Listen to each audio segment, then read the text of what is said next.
तो last time हम लोगों ने इफ एल्स की कंडीशंस पढ़ी थी,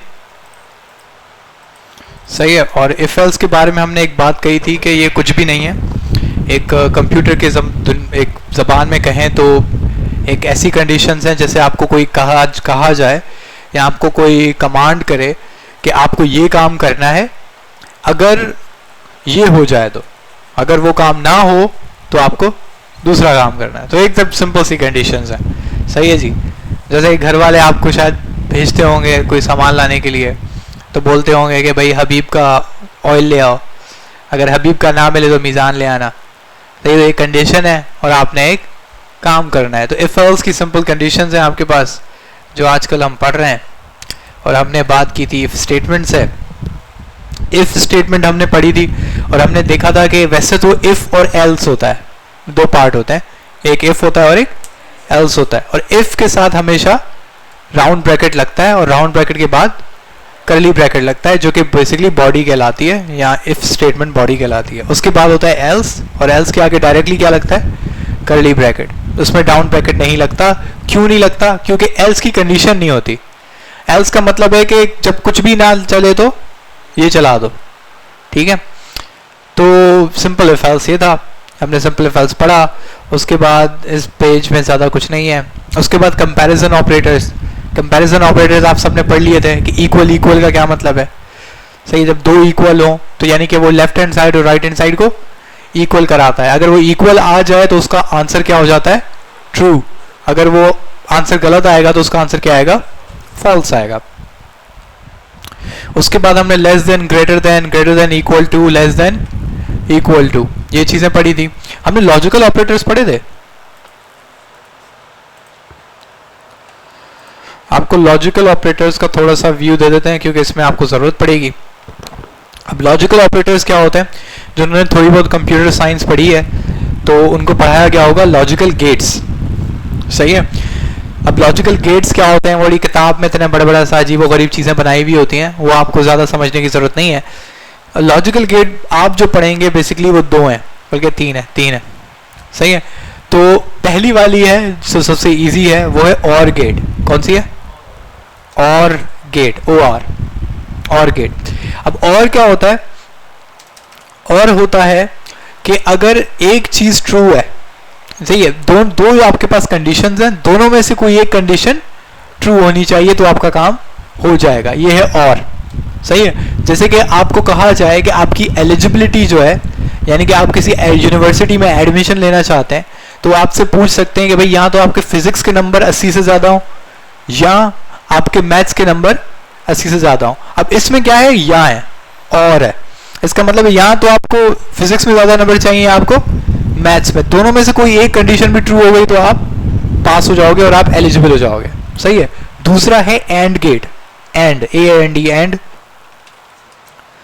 अब एंड क्या है, एंड ये है कि जब आपसे कोई बोले कि आपको मैथ्स में भी 80 से ज्यादा चाहिए और फिजिक्स में भी 80 से ज्यादा चाहिए, अब दोनों कंपलसरी हैं, अब ऑप्शनल नहीं है।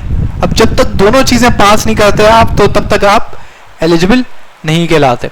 तो अब और जो मैंने कहा, ये और लिखते कैसे हैं, तो इसका एक तरीका है डबल पाइप।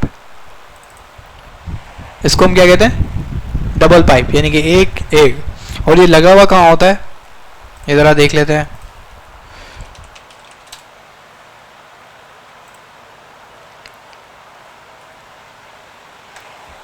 आपके कीबोर्ड में, इस वाले कीबोर्ड में तो ये वाला बटन नहीं है, वैसे यहां पर इसमें ये बना हुआ है इधर, लेकिन नॉर्मली कीबोर्ड्स में इधर नहीं होता। एक हम देखते हैं सिंपल, इसमें लैपटॉप के हैं,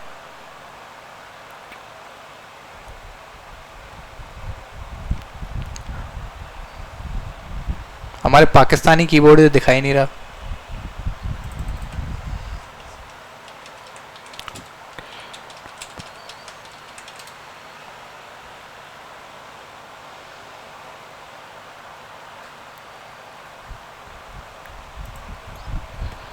ये बेसिकली यहाँ पे होता है, ये आपका नॉर्मल जो आपके कंप्यूटर्स हैं या जो नॉर्मल यहाँ पे आपके कीबोर्ड्स पड़े हुए हैं उसमें यही होता है कि ये पहले एक एंटर की है एंटर की के ये जस्ट अबव होता है, डायरेक्ट ऊपर वाला जो बटन होता है ये बेसिकली इससे पाइप लगता है, लेकिन इसको आपको शिफ्ट दबा के दबाना पड़ता है क्योंकि नॉर्मली ये बैक स्लैश लगाता है ये वाला। तो जब उसमें शिफ्ट लगा के लगाएंगे तो उसके ऊपर लिखा हुआ है पाइप, सही है। तो आपको यहाँ पे यूज क्या करना है, डबल पाइप, यानी कि पहले आपने एक पाइप लगाया फिर दूसरा पाइप लगाया। तो जावास्क्रिप्ट समझ जाती है कि आप कौन सी गेट यूज करना चाहते हो, और गेट। अब और गेट सिंपली करता क्या है, इसको दोबारा से देख लेते हैं कि एक तरफ है ट्रू और दूसरी तरफ है फॉल्स, तो आंसर क्या आएगा, ट्रू, क्योंकि एक कंडीशन एटलीस्ट क्या होनी चाहिए थी, ट्रू, वो पहली ट्रू हो गई। अब एक और चीज हम कर सकते हैं, हम लिख सकते हैं पहले फॉल्स हो गई दूसरी वाली क्या हो गई, ट्रू, तो भी आंसर क्या आएगा, ट्रू। इसको हम क्या कहते हैं, लॉजिकल गेट्स या और गेट, AOR और गेट। अब ये जो ट्रू फॉल्स में लिख रहा हूं ये ट्रू फॉल्स नहीं होता, ये होता क्या है, जैसे कि आपकी एक कंडीशन है 5 इज ग्रेटर देन, बल्कि इसको और तंग करते हैं, num1 it is equals to 5, num2 it is equals to 10 या 19 जो भी हो गया। इसके बाद हम लोग इसको कहते हैं कि अगर num1 ज्यादा हो 6 से या num2 इज ग्रेटर देन 10, तो आंसर क्या आएगा, ट्रू। अब ये ट्रू कैसे आया, num1 में क्या सेव था 5, 5 6 से बड़ा है नहीं, तो ये वाली कंडीशन क्या हो गई, फॉल्स। num2 क्या था 19, 19 10 से बड़ा है हाँ, तो ये वाली कंडीशन क्या हो गई, ट्रू, और बीच में क्या लगा हुआ है और, तो दोनों का फाइनल आंसर क्या हो गया, ट्रू हो गया। अब लेकिन एक और चीज हो सकती है, मैं लगा दूं फिर से और, सही है, और मैं फिर से बोलूं कि जो आपका num2 है should also be less than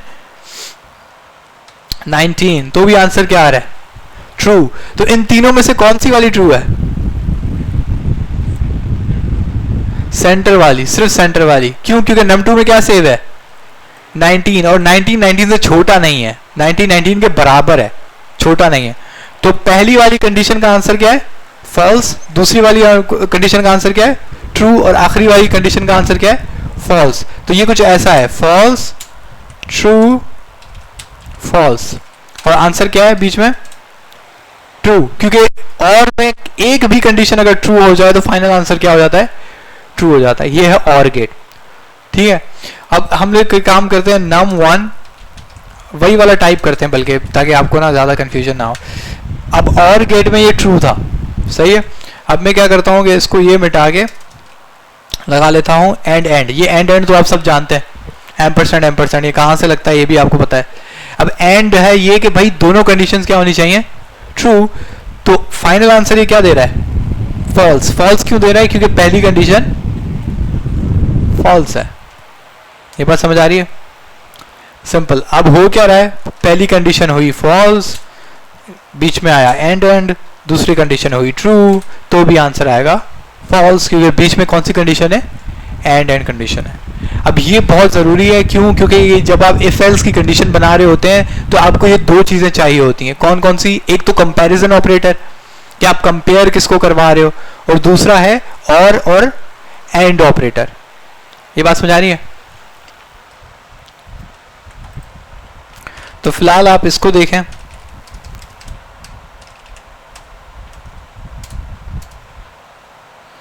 यार ये तो मोज़िला फायरफॉक्स,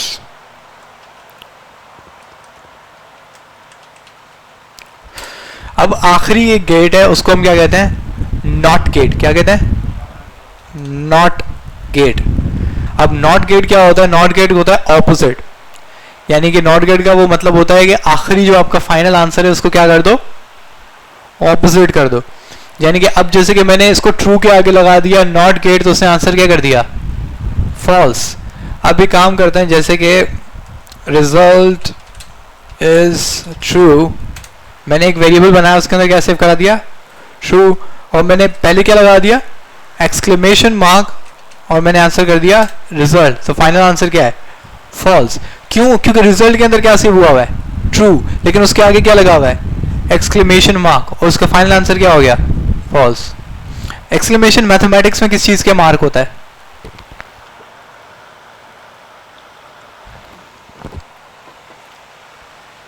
फर्स्ट ईयर वाले कौन कौन है? क्या चीज? Factorial, perfect. फैक्टोरियल क्या होता है? बैकवर्ड मल्टीप्लाइड होता है। 3 फैक्टोरियल का आंसर क्या आएगा? 6 होगा। फर्स्ट ईयर में ना, first year chapter 6 I think, probability and statistics, permutation and combination वाला जो चैप्टर है। तो जब आपने मैथमेटिक्स की फर्स्ट ईयर की बुक बहुत अच्छे से आप सबने पढ़ी हुई है, तो उसमें एक चैप्टर है परम्यूटेशन एंड कॉम्बिनेशन। अब परम्यूटेशन एंड कॉम्बिनेशन एक बहुत इंपॉर्टेंट चैप्टर है, और प्रोबेबिलिटीज़ भी एक बहुत इंपॉर्टेंट चैप्टर है। अगर आप ज़िंदगी में आगे डेटा साइंस में काम कभी करना चाहते हैं, डेटा साइंस, एआई, तो ये जो चैप्टर है ये सबसे इंपॉर्टेंट चैप्टर है। प्रोबेबिलिटी एंड स्टैटिस्टिक्स का बेसिकली पार्ट है परम्यूटेशन एंड कॉम्बिनेशन।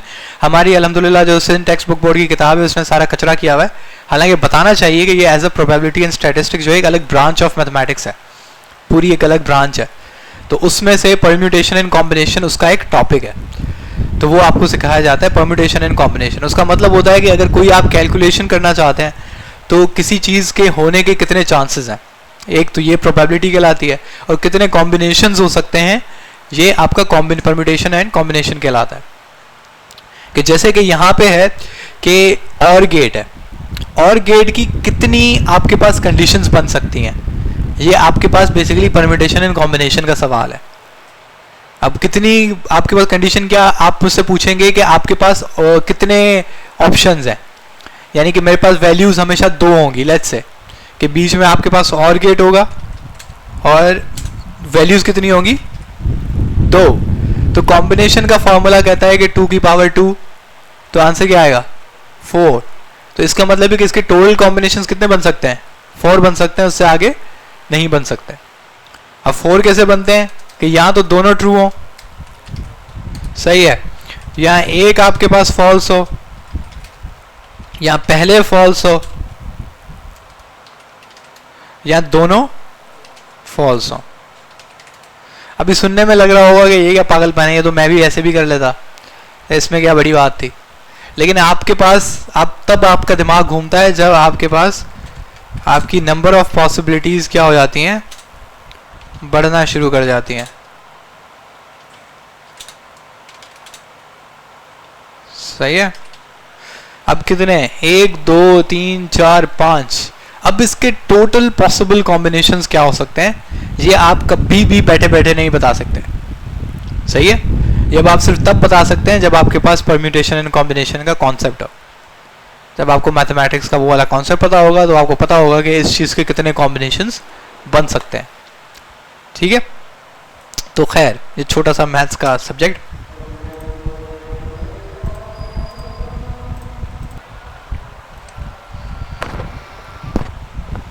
सही। तो हम बात कर रहे थे और गेट और एंड गेट की।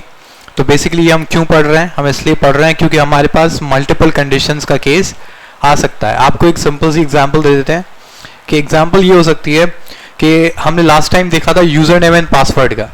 आप सब लॉग इन होते हैं, आप अपना यूज़र भी डालते हैं और पासवर्ड भी डालते हैं। अब यूज़र नेम पासवर्ड के लिए डेटाबेस से दोनों चीज़ों का मैच होना लाजमी है। तो सिंपल ये कौन सी वाली कंडीशन बनती है? ये यूज़र नेम बराबर होना चाहिए किसके? डेटाबेस के यूज़र नेम से। अब ये वाला आएगा या ये वाला आएगा? एंड आएगा और आएगा?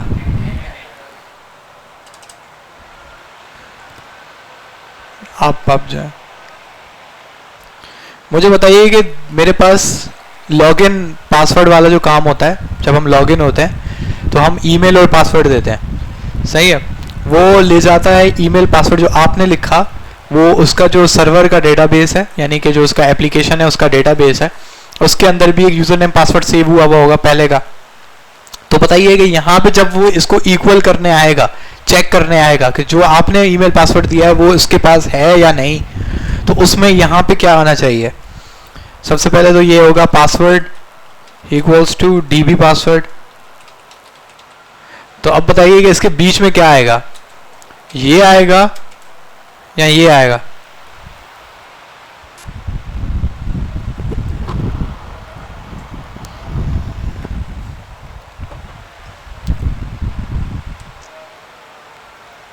अच्छा इसको बोलते क्या है, क्या ये एंड है, और ये वाला और इसको, इसका काम क्या है?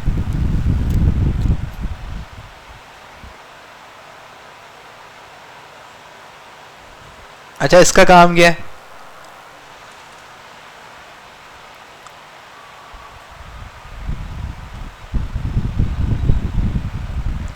देखिए आप बैठे हुए तो हैं लेकिन आप सोच पता नहीं कुछ और रहे हैं, वो दिख रहा है। सही, आपका नाम क्या है? क्या? असद खान।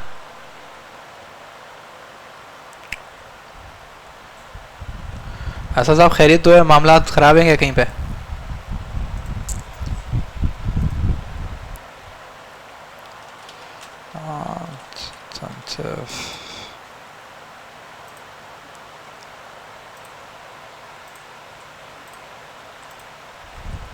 बैठ जाए।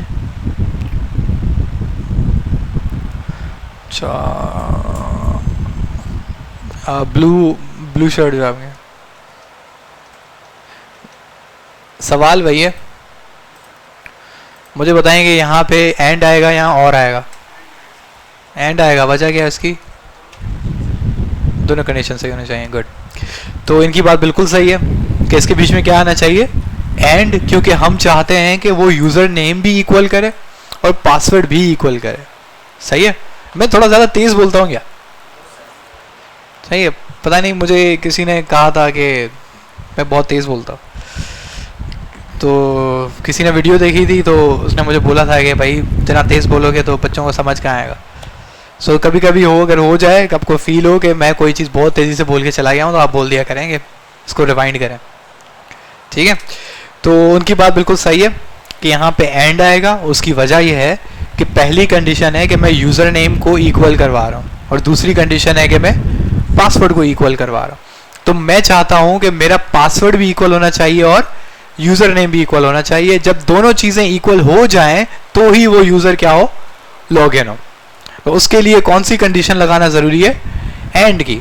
और एंड की कंडीशन हमेशा तभी ट्रू देगी जब दोनों कंडीशनें इक्वल हो जाएंगी। ये कॉन्सेप्ट थोड़ा सा डिफिकल्ट है, ट्रिकी है, क्योंकि ना अभी तो मैंने उस तरफ गया ही नहीं हूँ, मल्टीपल जब कंडीशंस आते हैं।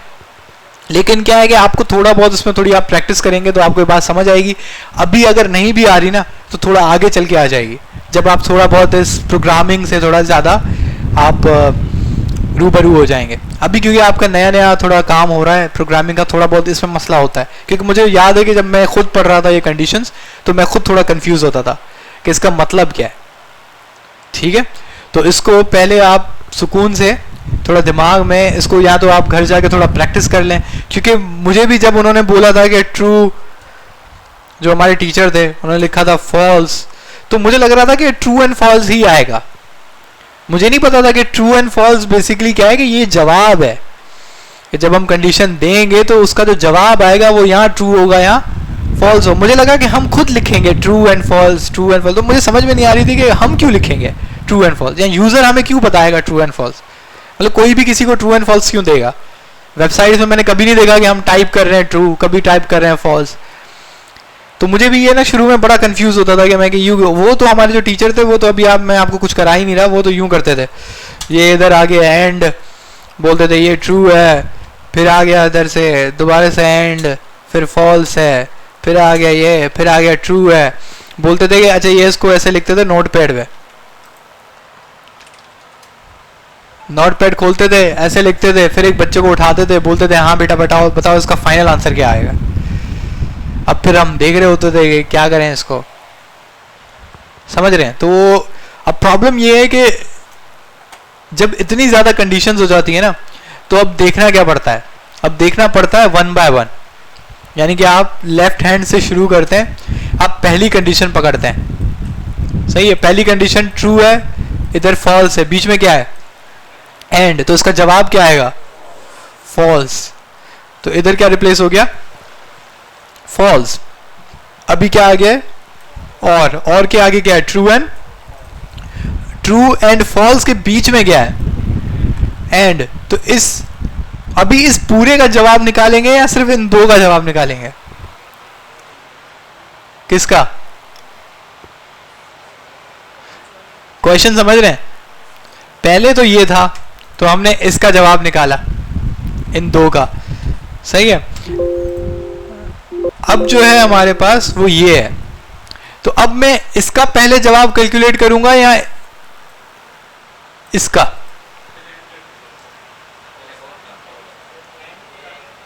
देखें, एक तो ये है, या तो पहले मैं इसका जवाब निकालूं फिर इन दोनों का जवाब निकालूं, या मैं पहले इन दोनों का जवाब निकालूं। किसका? नॉर्मली क्या होता है कि जब आप लेफ्ट टू राइट चल रहे होते हैं ना, तो जब आपने इसको सॉल्व कर दिया, क्योंकि वो लेफ्ट एंड राइट आया तो उसको क्या दिख गया? एंड। जैसे उसको एंड दिखा वो बोलेगा इन दोनों का जवाब निकालो। इन दोनों का जवाब उसने क्या निकाल लिया? फॉल्स निकाल लिया। अब फॉल्स निकाल लिया तो उसको क्या दिख गया? और दिखाना, तो वो बोलेगा यहाँ भी कंडीशन है और यहाँ भी कंडीशन है, तो वो सिर्फ इन दोनों को रीड करेगा, अभी आगे नहीं बढ़ेगा। तो इन दोनों को फॉल्स एंड ट्रू के बीच में और है, तो आंसर क्या आएगा? ट्रू। तो इसको रिप्लेस कर देगा वो किससे? ट्रू से। अब उसको क्या दिखा? एंड के बीच में क्या है? फॉल्स। तो इसका जवाब क्या आएगा? फॉल्स। तो अब क्या बचा? False and true. तो फाइनल आंसर क्या आएगा? ट्रू। हालांकि इसमें इतने ज्यादा एंड थे कि आपको देखने से लग रहा था कि ये फॉल्स होएगा, सही है, क्योंकि एंड के बीच में अगर कहीं भी फॉल्स नजर आता है तो क्योंकि आपको फाइनल आंसर क्या होता है? फॉल्स होता है। लेकिन आपने देखा इतने ज्यादा एंड थे, लेकिन बाद फॉल्स भी बहुत ज्यादा थे, लेकिन फिर भी आंसर क्या आया? ट्रू आया। तो ये बड़ी टेक्निक होती है कि इसको ना कैसे आपको एक एक करके सॉल्व करना पड़ता है कि किस तरीके से कर रहा है। और कंडीशन, और वो तो फिर हमें ऐसे करते थे हमें तंग करने के लिए। ये तो चलो सेव हो गया। वो तो चलो आपकी जो पूरी कंडीशन थी, जैसे कि मैंने लिखा था पहले कि ट्रू एंड एंड फॉल्स, सही है, फिर ट्रू, फिर एंड ट्रू, फिर लेट्स से के एंड फॉल्स, ठीक है। अब वो क्या हरकत करते थे?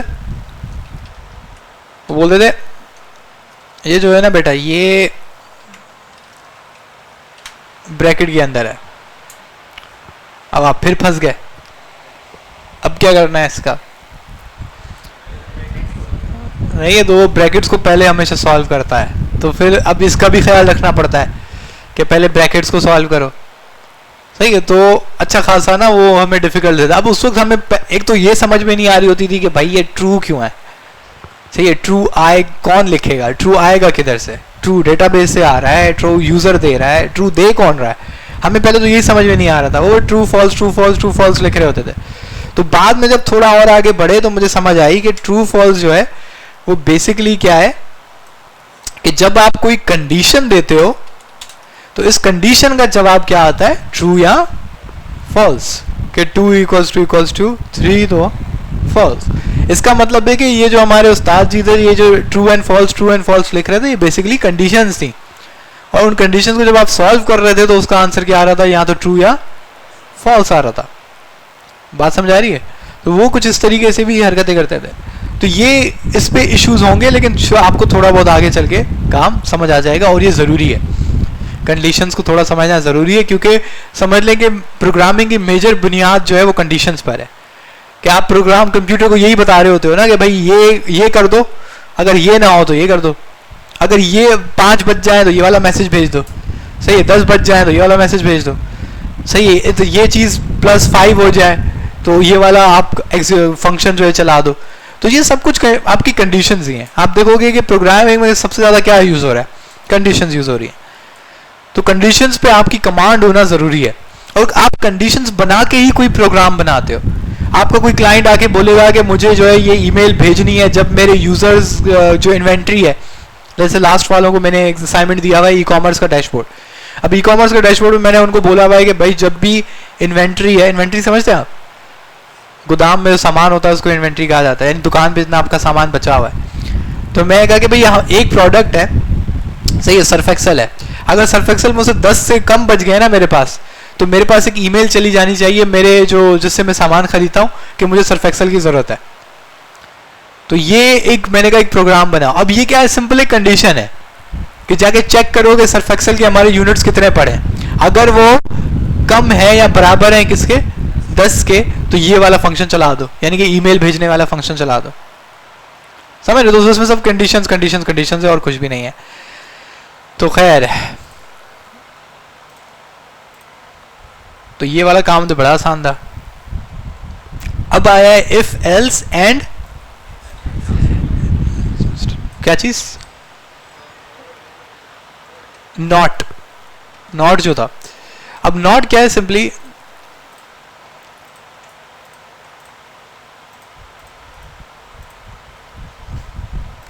वो रिजल्ट को क्या करता है, ऑपोजिट। अब जैसे ट्रू है तो उसको क्या बना देगा वो, फॉल्स। तो ट्रू का वो फॉल्स कर देता है। इसका मतलब है, उसको लगाने का तरीका क्या है, एक्सक्लेमेशन। जैसे कि आपने ट्रू के आगे लगाया तो वो नीचे क्या हो गया, फॉल्स। और अगर आपने लगा दिया ट्रू के, सॉरी फॉल्स के, तो आपके पास फाइनल आंसर क्या आएगा, ट्रू। तो एक्सक्लेमेशन मार्क से ये डिसाइड होता है और हमेशा पहले पहले लगता है, और ये आपके वेरिएबल के पहले भी लग सकता है। सही है? ये इसका क्या मतलब है, जैसे कि है कि आप कह रहे हैं इसको कि result it is equals to, आप समझ लें कि ट्रू है किसी भी वजह से। आप कह रहे हैं इफ रिजल्ट, अगर रिजल्ट क्या हो जाए, फॉल्स हो जाए, किसी भी वजह से आप ये चाहते हैं कि कंडीशन मुझे क्या मिले, उल्टी मिले। अब आपको एक सिंपल सी एग्जांपल देता हूं, जैसे कि होता है कि लॉगिन का। अब लॉगिन अगर हो गया तो आंसर क्या आएगा, ट्रू। अगर लॉगिन नहीं होगा तो आंसर क्या आएगा, फॉल्स। फर्स्ट का यहाँ पे कंडीशन बनाना चाहते हैं कि जब यूजर लॉगिन होना फेल हो जाए, मतलब लॉगिन ना हो पाए, जब वो लॉगिन नहीं हुआ तो आप ये वाला काम कर दो। तो आप सिंपली आगे उसके आगे क्या लगा दो, एक्सक्लेमेशन। तो उसको क्या कर देगा, पलट देगा। तो सिंपली वो यूजर को पलट देता है। एक और चीज इसका बड़ा एक अच्छा रूल होता है कि ये किस लिए यूज होता है। आपने कुछ बटन्स देखे हैं कि टॉगल बटन्स कहलाते हैं। आप एक बटन होता है इसका dashboard light and dark toggle.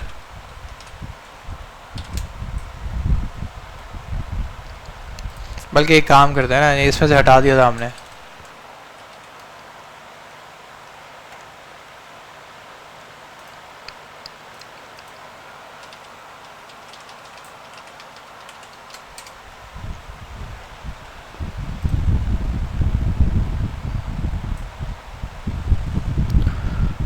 अब देखें, अब ये वाला बटन आपको दिख रहा है, सही है। इस बटन को जब मैं क्लिक करूंगा तो ये डार्क हो गया, इसको मैंने फिर से क्लिक किया तो ये लाइट हो गया। अब सिंपल इस पे क्या लगा हुआ है, इस पे लगा हुआ ये है कि जो आपकी थीम है ना, उसको सिंपली क्या कर दो, ऑपोजिट। यानी कि अगर वो डार्क है तो उसको लाइट कर दो, लाइट है तो उसको डार्क कर दो। सिंपल ये वाली कंडीशन लगी हुई है इस चीज में, और कुछ भी नहीं हुआ। बात समझ रहे हैं? मतलब वो बस ये वाला क्या है कि उसके आपके बटन क्लिक होने पे वो वेरिएबल को क्या कर देता है, पलट देता है, ऑपोजिट कर देता है। इसके अलावा ये वाला फंक्शन भी इसी तरीके से काम आता है। अब ये वाला बटन दिख रहा है, अब ये मैंने दबाया, ये चीज इधर चली गई, इसको मैंने फिर से दबाया, ये बट चीज यहाँ पे आ गई। अब इस पे भी क्या लगा हुआ है, यही वाला टॉगल, यानी कि ये लगा हुआ है कि अगर साइड बार ओपन है तो उसको क्या कर दो, क्लोज। अगर क्लोज है तो क्या कर दो, ओपन कर दो। यानी कि जो वैल्यू सेव हुई है उसको क्या कर दो, पलट दो। ये कुछ ऐसा ही है कि आपके पास जैसे कि थीम, अभी इसमें क्या सेव हुआ है, ट्रू। तो मैं कह रहा हूं कि थीम को कर दो थीम का ऑपोजिट। तो अब थीम में क्या सेव हुआ है, फॉल्स। अब उसके अलावा मैंने फिर से यही कमांड चलाई तो इसमें थीम में क्या सेव हो गया, ट्रू। यानी कि मुझे ये चेक करने की जरूरत नहीं है कि ये चीज पॉजिटिव है या ये चीज नेगेटिव है। वो खुद ही चेक करेगा कि पॉजिटिव है तो नेगेटिव कर दो, नेगेटिव तो पॉजिटिव कर दो। क्यों? क्योंकि इसका एक और चीज हो सकती थी, यही वाला काम हम एक और तरीके से कर सकते थे। कैसे? कि मैं कहूं कि if theme equal to true, then theme को क्या कर दो, फॉल्स। एल्स थीम को क्या कर दो, ट्रू। मैं क्या चेक कर रहा हूं, मैं चेक कर रहा हूं कि अगर थीम की वैल्यू क्या है, ट्रू है, तो उसको क्या सेव करा दो, फॉल्स। अब जाहिर सी बात है कि अगर ट्रू नहीं है तो लाजमी सी बात है उसकी वैल्यू क्या है, फॉल्स है, तो उसको क्या कर दो, ट्रू कर दो। अब ये वाला जो सारा काम है वो एक लाइन में हो रहा है। आप एक वेरिएबल की वैल्यू क्या कर रहे हो, ऑपोजिट कर रहे हो, वो सारा काम आप एक लाइन में कर रहे हो। सही, ये भी चीज वही काम कर रही है जो ये वाला अभी हमने थोड़ी देर पहले देखा। मेरे कहने का ये वाला, ये सिर्फ एक लाइन है, शॉर्ट किया हुआ है, तो ये नॉट ऑपरेटर कहलाता है और एक्सक्लेमेशन इसका सिंटैक्स है। तो ये बहुत इजी है, बहुत सिंपल है। लेकिन अब देखते हैं एल्स इफ को। अब कंडीशन ये सिर्फ ये नहीं होती कि आपको एक ही चीज बताई जाए कि अगर ये चीज सही हो जाए तो ये काम कर देना, वरना दूसरा कर देना। हमेशा ऐसा नहीं होता। मैं ये भी कह सकता हूं कि जैसे कि आपने एक ऑटोमेटिक स्कोरिंग करनी है, आपने ऑटोमेटिक बच्चों को ग्रेड देना है। अब बच्चों को जो ग्रेड मिलेगा वो ग्रेड A1 मिलेगा, A मिलेगा, B ग्रेड मिलेगा, C ग्रेड मिलेगा, D ग्रेड मिलेगा। सही है। अब आप ये नहीं कर सकते कि 80 से ज्यादा है तो A दे दो, वरना बाकियों को फेल कर दो। ऐसा तो नहीं हो सकता। ठीक है, तो हम क्या कर सकते हैं, हम एक कंडीशन बना सकते हैं, इफ मार्क्स इक्वल टू यहां ग्रेटर देन 80, तो कंसोल लॉग कर दो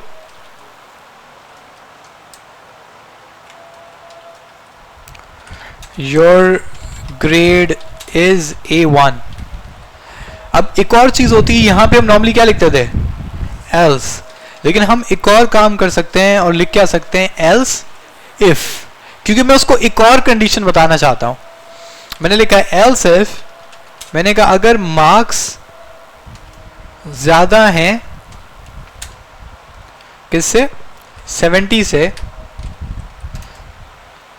तो आपके पास जो ग्रेड आएगा वो आएगा क्या, A आएगा। अगर मैं कहता हूं कि फिर से इस पूरे को कॉपी कर लेता हूं, एल्स इफ वाले को, मैं कहता हूं एल्स इफ, इसको थोड़ा ना हम यहां से अलग करते हैं ताकि आप लोगों को थोड़ा समझ आए कि हो क्या रहा है। अब मैं कहता हूं कि अगर आपके जो 60 से ज़्यादा नंबर हैं तो आपका ग्रेड क्या है, B ग्रेड है। और अगर हम लोग इसको एक और हमारे पास आ गया है एल्स इफ, और हमने कहा 50, तो ये कौन सा ग्रेड है, C ग्रेड। अब फाइनली बोलते हैं एल्स, यानी कि अगर ऊपर में से कोई भी कंडीशन ट्रू ना हो तो क्या चला दो, एल्स चला दो, और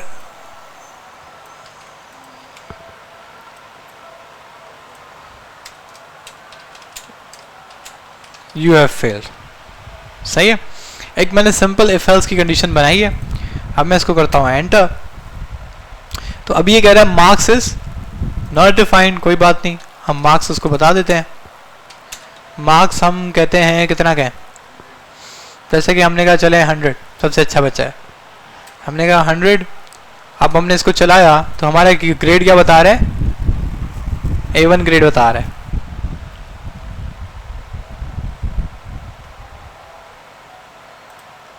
ठीक है, अब हम इसको मार्क्स बताते हैं 75 और इस वाली कंडीशन को दोबारा चलाते हैं, तो अब हमारे पास कितना ग्रेड है, A ग्रेड है।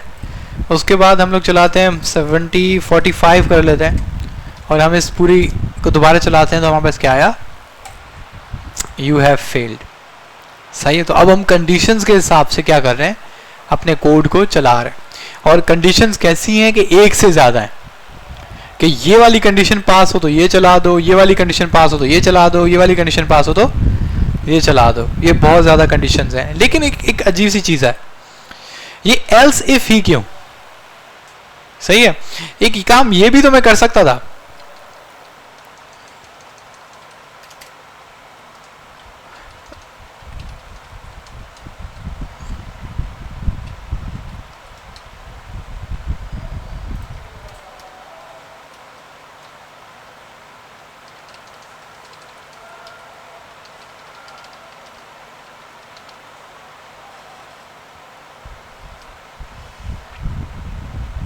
चलो इसको 60 तक रखते हैं।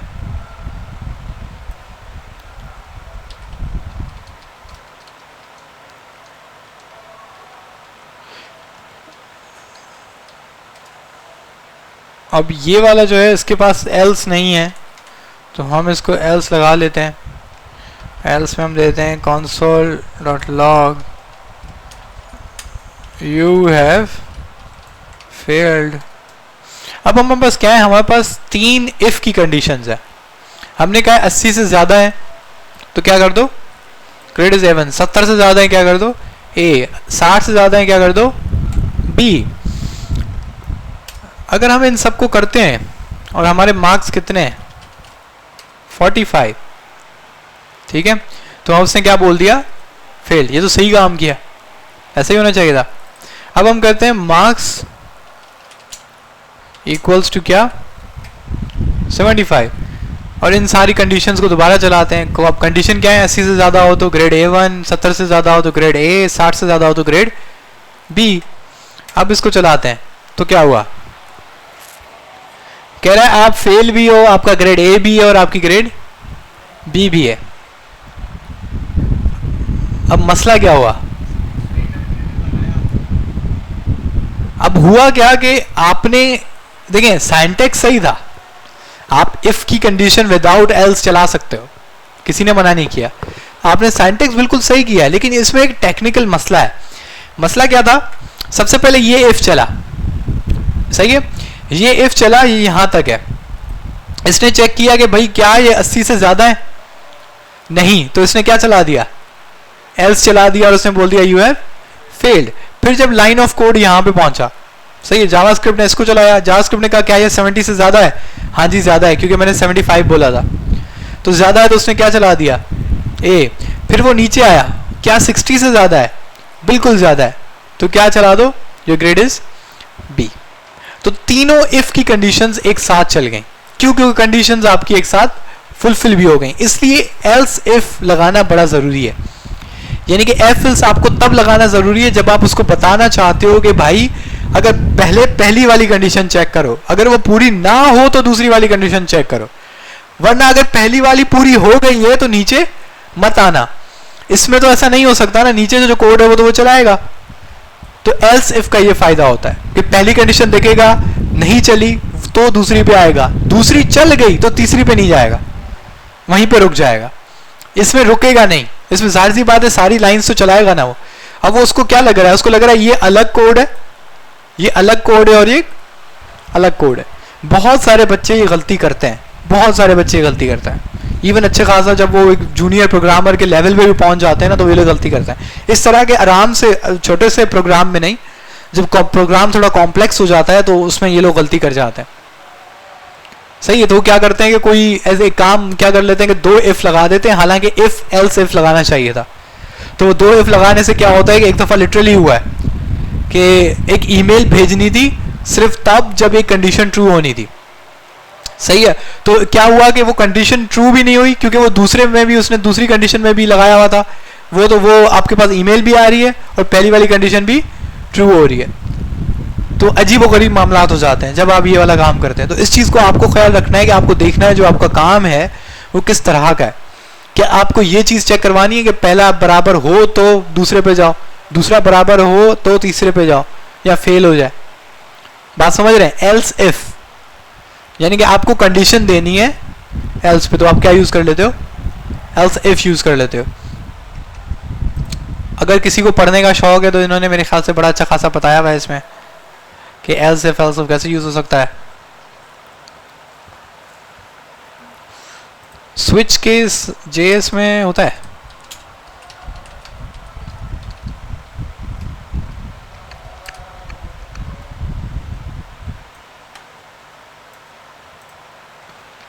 वैसे ज्यादातर ये मैंने पाइथन में यूज किया हुआ है। स्विच केस ये वाला काम भी वही चीज है, सेम है जो आपका ये इफ एल्स एल्स इफ वाला काम करता है। इसमें सिर्फ फर्क क्या होता है कि इसके अंदर आप एक चीज एक कंडीशन देते हो और कंडीशंस देने के बाद आप उसको क्या देते हो, ऑप्शंस, कि अगर ये चीज इसके बराबर है तो ये चलाओ, अगर ये चीज इसके बराबर है तो ये चलाओ, एंड सो ऑन। खैर लेकिन इतना कोई जरूरी नहीं है।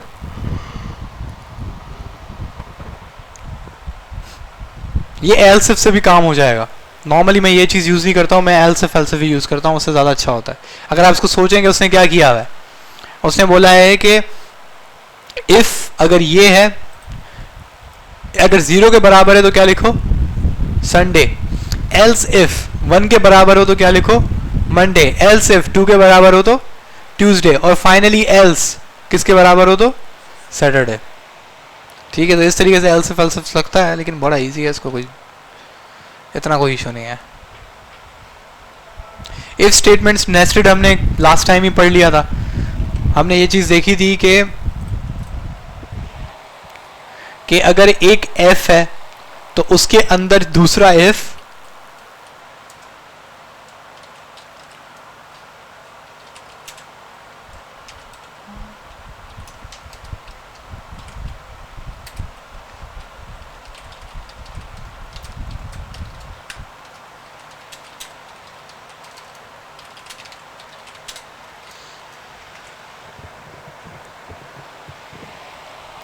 अब इसमें क्या हो रहा है, पहले कौन सा चलेगा, ये वाला एफ। अगर ये इफ चलता है तो कौन सा चलेगा, ये वाला एफ। इस चीज को हम क्या कहते हैं, नेस्टेड एफ्स। अब ये चीज का ख्याल रखना जरूरी है कि जब तक ये वाला एफ चलता नहीं है, यानी कि ये वाली कंडीशन जब तक ट्रू नहीं होती तब तक ये एफ चलेगा नहीं। जब तक ये वाला एफ चलता नहीं तो ये वाला बिल्कुल भी नहीं चलेगा, इसके चलने का कोई फायदा ही नहीं है, ना और चलेगा जब तक ये वाला एफ नहीं होता। तो ये इसका पेरेंट है और ये इसका चाइल्ड है। जब ये वाला सिस्टम हो तो उसको हम सिंपली क्या कहते हैं, नेस्टेड एफ। और अगर हम नीचे चलते जाएं, अब आपका आ रहा है क्या, एरेज। एरेज एरेज एरेज आप सबने पढ़ी है, सही। आप वो डेटा टाइप है एरे की डेटा टाइप जो थी उसका निशानी क्या थी, स्क्वायर ब्रैकेट्स, सही ये वाला। तो अब मुझे नहीं पता कि इन्होंने इफ पढ़ा लिया, फंक्शन पढ़ा लिया, उसके बाद जाके ये लोग एरे पढ़ा रहे हैं, तो मुझे ये लॉजिक समझ में नहीं आती। हालांकि जो आपका डेटा टाइप है वो सबसे पहले पढ़ानी चाहिए और इससे काम ऐसे ही होना चाहिए। लेकिन आप देख रहे हैं कि आप पता है कहाँ तक पहुंच गए हैं आप चैप्टर नंबर 14 तक कंप्लीट कर चुके हैं, सही है। लेकिन अब प्रॉब्लम ये है कि कंप्लीट उन्होंने किया है कि जिन्होंने ये चीज़ें थोड़ी बहुत प्रैक्टिस की हैं, सही है। अब आप एक सिंपल काम कीजिएगा, घर जाके एक छोटा सा असाइनमेंट बनाइएगा, बहुत सिंपल सा असाइनमेंट है।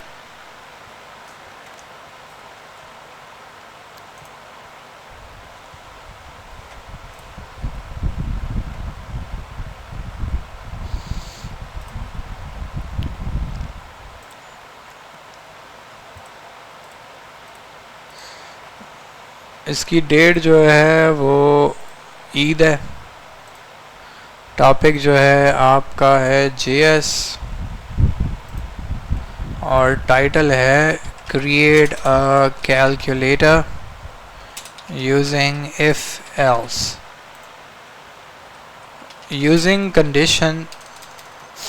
conditional statements, create a prompt type calculator that can do 4 basic operations of maths. Also identify whether the result is either even or odd value.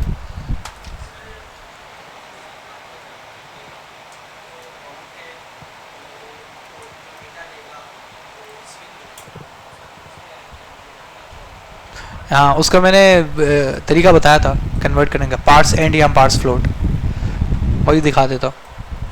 तो अगर इसको हम लोग ट्रांसलेट कर लें तो हम क्या कह रहे हैं, मशरूत बयानात का इस्तेमाल करते हुए एक प्रॉम्प्ट किस्म कैलकुलेटर बनाइए जो रियाजी के 4 बुनियादी ऑपरेशंस कर सकता है। ये भी शनाख्त कर सकता है कि नतीजा या तो बराबर है या ताक। क्या बात, सही है जी, बहुत आला हो गया। तो बेसिकली मैं चाहता क्या हूँ कि आप एक इफ एल्स का को यूज़ करते हुए आप एक सिंपल कैलकुलेटर बनाएं। कैलकुलेटर बनाने के लिए आपको, अच्छा बनाएंगे इधर नहीं बनाएंगे, कंसोल पे नहीं बनाएंगे, इधर शीट पे बनाएंगे, सही है। आप करेंगे क्या कि आप फर्ज करें जब यूज़र पेज ओपन हो, मतलब आपका जब यूज़र का पेज ओपन हो ये जावास्क्रिप्ट वाला, तो ऐसे ही पहले तो HTML कुछ ना कुछ लिख दीजिएगा। जैसे मैंने इधर लिखा हुआ था हेलो वर्ल्ड, यहाँ आप लिख दीजिएगा hello this is the calculator, अगर लिख दें कैलकुलेटर। वैसे आपको डॉक्यूमेंट राइट भी आता है, सही, आपको फंक्शंस भी आते हैं, तो अगर किसी को वो भी यूज़ करना है तो आप वो भी यूज़ कर सकते हैं।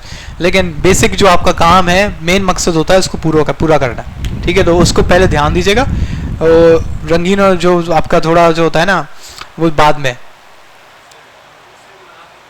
इनपुट से भी बना सकते हैं। बिल्कुल, आप अपनी क्रिएटिविटी आप जितनी लगाना चाहें आप लगा सकते हैं, लेकिन इसको डिप्लॉय कीजिएगा, उसकी डिप्लॉयड फायरबेस की लिंक चाहिए, सही है। तो अब num1 जो है, लेट्स से कि मैंने बोला कि मुझे किसके थ्रू चाहिए, प्रॉम्प्ट, आप उसको कहेंगे एंटर योर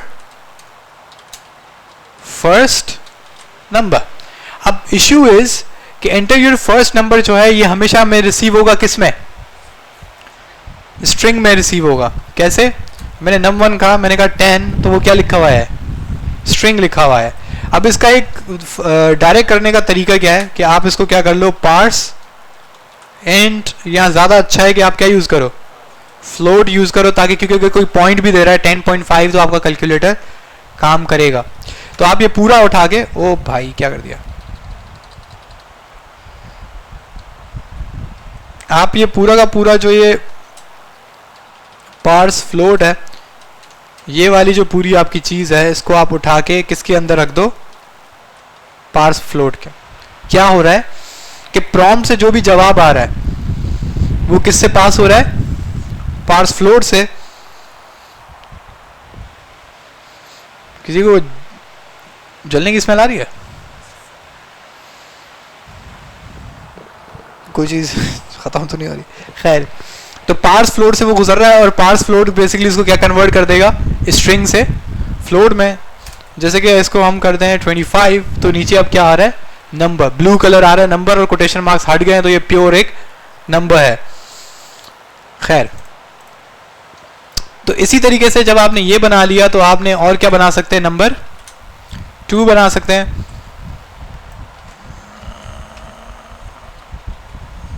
तो ये हमारा हो जाएगा क्या, सेकंड नंबर। तो फर्स्ट नंबर मांग रहा है, मैंने कहा 10, सेकंड नंबर मांग रहा है, मैंने कहा 20। तो अब num1 और num2 में दोनों आपके क्या सेव हो चुके हैं, ऑपरेशन सेव हो चुके हैं। अब आप एक और करेंगे, ऑपरेशन का एक वेरिएबल बनाएंगे। ऑपरेशन के वेरिएबल में अब पार्स फ्लोट लगाने की जरूरत नहीं है। अब आप बोलेंगे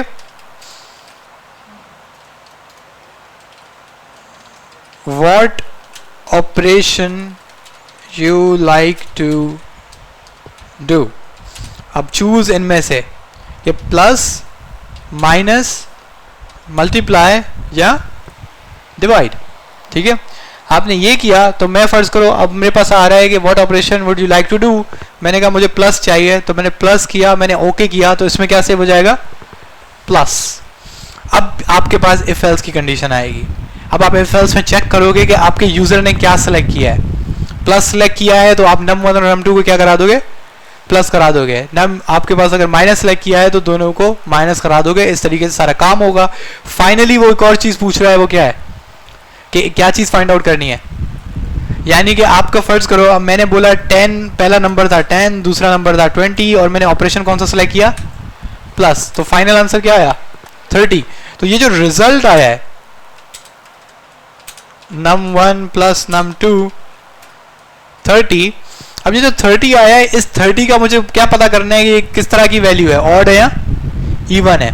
अब ये आप थोड़ा अपना दिमाग लगाएं कि ये आंसर ऑड है, इवन है। फिर इफ एल्स के थ्रू आप मुझे बताएंगे भी, एक लाइन आनी चाहिए कि the given number is odd या the given number is even, ठीक है। ये सारा काम इफ एल्स प्रॉम्प्ट इन दो चीज़ों से हो जाएगा, सही है। बाकी पार्ट्स फ्लोट वगैरह मैंने आपको दिखा दिया है, और इंशाल्लाह आपसे कल मुलाकात होगी।